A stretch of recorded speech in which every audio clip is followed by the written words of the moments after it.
Welcome to the Do Good X podcast, a sanctuary from the entrepreneurial grind. Hosts Kimberly Danielle and Stephen Lewis, advocates for impactful entrepreneurship, guide you on the path where purpose meets business. Join us to slow down, reconnect, and explore the challenges of under-resourced entrepreneurs, uncovering the unique journey of building businesses that make a difference. Now, your hosts.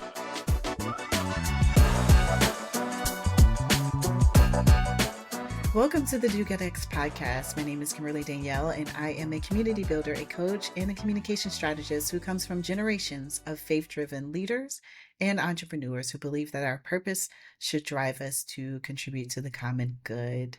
And today I am here with Stephen. Hey, Stephen. Hey, Kimberly. It's good to be with you. As you know, I'm a catalyst for positive change in communities and businesses. For over 2 decades, I've inspired leaders and entrepreneurs to live and work on purpose with intention, faith, and a commitment to their well-being. So today, we're going to chat about something that plays a major role in whether or not a business can actually last: pricing. So a lot of founders ask, am I charging too much or am I not charging enough? And for many entrepreneurs who are just launching, the challenge is more basic. They don't know even where to start at all. So in this episode, we want to offer a few key insights to help you think about pricing in a way that supports sustainability and not to stress, so that pricing doesn't become the thing that limits your business. Yeah, this is really such an important conversation because pricing often determines whether a business can grow or slowly or even rapidly burn out. And it's also one that many founders feel deeply challenged by.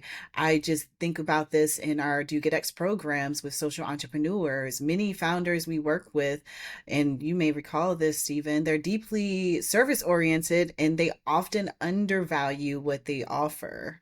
And they worry that people won't pay or won't be able to afford it. But the reality is that in order to have a functioning business, you have to have paying customers. And more broadly, pricing tends to be a struggle for entrepreneurs for a few reasons. There's often a lack of financial clarity. Some entrepreneurs don't even know, they can't tell you what things cost, what their budget looks like, what their margins are. And many founders are thinking more short term.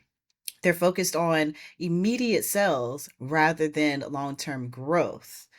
And there's a fear of people saying no, not purchasing, or there's a desire to be affordable for everyone, which often leads to underpricing. So there's so many reasons why this is often a challenge. Stephen, are there any other challenges that you've seen when it comes to pricing for entrepreneurs and their businesses? Yeah, just really trying to understand, what does it cost to make that product come into being and actually getting it into the hand of the customer, and not taking consideration of all those things around along the supply chain, and how do you actually account for them. I think the other piece on the surface side of it is thinking about, really specifically at the brass tacks, how do you actually price your time, your effort, and energy that goes into providing a service? And how do you actually, like, take a record of how much time is taking me to actually do this? And what can you pass on to the customer versus what is considered to be a part of your own kind of operational cost? So I think kind of delving into that and understanding some of that are two other challenges that I've noticed. And so, if you're listening and thinking, I don't even know how to evaluate whether my pricing is right, here are a few core elements to consider. You need to understand the actual cost of developing and delivering your solution. Now, consider the value you're providing to your customer, not just the effort it takes you, but the outcome it creates for them as a result of having your product or service. Ask, are people willing to pay this price? Does this price allow you to do more than just break even? Does it allow you to eventually pay yourself? and then a team? And does it support building a business that can last? It's important to remember that pricing isn't fixed over time. You charge $25 and then you're going to charge it into perpetuity. There's inflation, costs change. And so you have to think about that it's never fixed. You're always reevaluating and coming back to this over time. And so you should consider that. You can and should experiment with pricing. The economy shifts, costs change, as I've noticed. What your cost, what your customer need evolves. So price adjustments are all part of being responsible in your business and really thinking about your business as a laboratory to experiment with pricing to get the right kind of price mixing with regards to paying for your costs and what people are willing to pay for will help you go a long way in a kind of experimental mindset to determine what is the best price that you lead with for a period of time. Yeah, that's so important to be open to experimentation. I know so many entrepreneurs who were and are affected by tariffs or inflation, and so they've had to adjust some of the materials that they use. They've had to adjust their pricing without compromising the quality of what it is that they offer. So you adjust, you pay attention, you notice, and you take note of, importantly, what your customers are willing to pay. So, when the pricing is too low, founders often compensate by overworking, over delivering, or constantly scrambling just to keep things going. And so this can be something that you might do. You need to make sure that you're not just, like Stephen said, thinking about the cost to develop the thing, whatever that is, but how do you value your time and what it is that you're offering, and how do you include that in the price of your product or your service? Then, on the other hand, when pricing is too high, you may struggle to make any sales at all. And so it's really that sweet spot, that balance in between. There are many examples of pricing decisions and how that might have played out for a founder. Stephen, does anything come to mind for an entrepreneur who has been challenged or been really kind of thinking about how they should best price what it is that they offer that might be helpful for listeners? If you're working in a particular industry, they're kind of like industry patterns or industry trends in terms of, what you think you can actually charge for. Sometimes the strategy is of an industry, if you're in a given industry and you say, we're in the cell phone business and we charge, a typical smartphone is going to run 1,000 or more dollars. Sometimes you find newer entrepreneurs who are trying to get in the business. Well, I got a better product, but it's hard to break in. So then what you do is you may actually charge a smaller price. It's a price to entry, and it allows you to then uh, really do good marketing communication about why you have a superior product at a cheaper price. What is it that you're able to do? And you see if you can actually get into a market that way, in that regards. But I think, in general, pricing is really about it's science and it's art, right? So the science side is like looking at the patterns and the trends within an industry or within a service area that you're working in. And then it's art, thinking about what you can do to price your product in such a way that really, really gets to the sweet spot in terms of what customers are willing to pay and what it is that you can actually get away with regards to your costs. But there is no, kind of exact magic wand to say it must be this or that you're always kind of experimenting in that regards. But I think part of what I would offer too is that when you think about, for instance, we had one entrepreneur, Kit Ford, and when she started working with us, one of the things that she was doing was buying all of her products off of Amazon. And then she later discovered, oh, you can actually take out the middleman and go to a wholesaler and get a better pricing. Or if you are thinking about volume, you can get volume discounts on your costs or whatever. So you can lower costs when you think about volume, when you think about long term versus short term, when you think about going wholesale versus retail for your product development. And that helps you kind of lower your costs in that regards.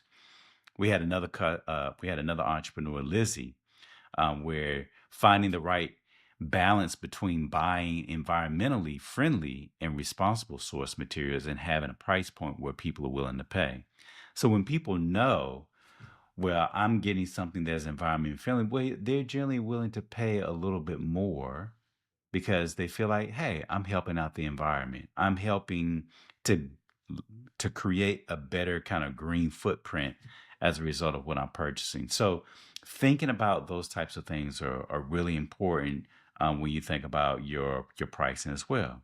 We have another entrepreneur, Jocelyn, where she was really trying to determine the right price that her customers were willing to pay that sustain her business, particularly in a kind of trauma informed training for congregations. So she had to think very creatively about how does she price? Does she price direct to consumer, kind of a B2B, or does she think about pricing as it relates to B2C, or does she think about pricing as is like B2B, like she's going to price for a congregation, maybe congregation gets a discount. She had to work through those things to figure out what is the right kind of match as it relates to what she was doing in her particular setting, her context, and the region of country that she's working in. So I say all these, give these three examples to really say that pricing is about knowing your numbers, being open to learning, being clear about what your business and your customers need, but also talking to others and seeing what they have done. And that was one of the biggest things that I think what we saw, at least in Kit's example, is that she talked to other folks and found, oh, as someone put her onto a soap supplier and was able to get her into kind of a wholesale situation where she was actually bring her price down significantly in that regards.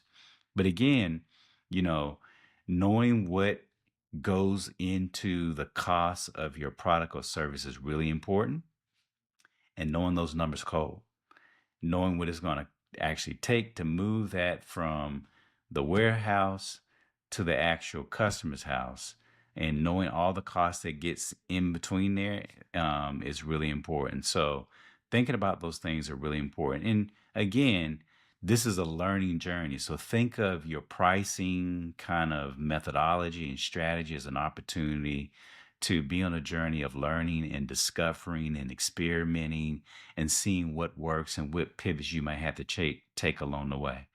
And I think if you do that, that will help you to become clearer about your own business and what your customers are actually willing to pay out of your business for the service or the products that you provide.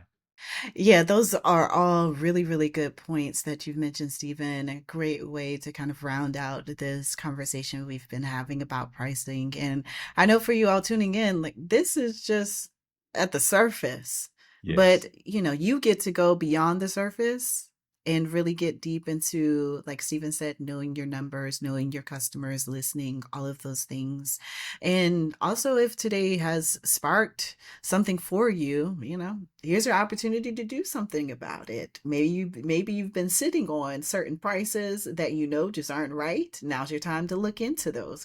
Maybe you're about to launch and you're questioning if your pricing is, what it needs to be for your particular business. Take some of the insights you may have had from this episode and apply them. So this week, take one product or service that your business offers and just ask yourself, is this price to sustain the business or just survive the moment? Is this price to sustain the business or just to survive the moment? And the answer that you come up with to that question, I'm sure, I'm certain that it will inform what your next step might need to be.